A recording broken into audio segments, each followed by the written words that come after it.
Well, following the viral video of now former Northville High School basketball coach Jim Zullo pulling his star player's hair, Zullo's been cited for second-degree harassment. So he was also fired, and he's been issuing an apology.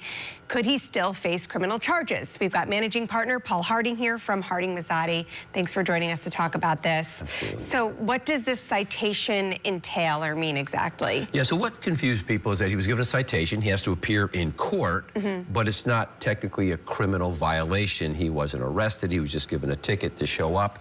Although uniquely, it does have a penalty of up to 15 days or $250 fine, but it's not considered a criminal charge. And really, it was one of those things that happened, it seemed within hours after that video went viral. Right. And that's where we are right now.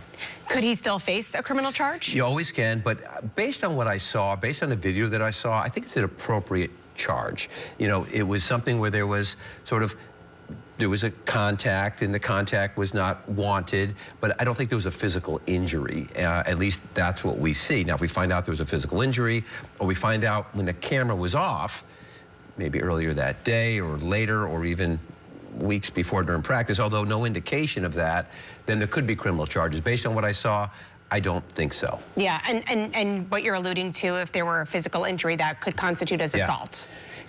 Yep, as assault, and now and again, I don't know the age of the victim, but if she were under 18, it would be a more serious charge than 18 or above, and depending on that level of contact. Yeah.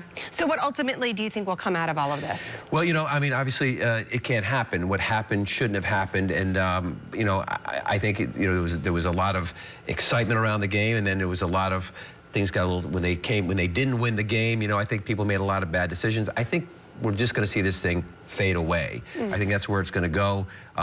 And, the coach just blew it, as they say. Yeah. That's where I think it's going to go down. And I think once he's going to have this thing basically dismissed, called an ACOD. Say, if you're good for 6 months, we're going to dismiss it. It's probably the appropriate thing to do.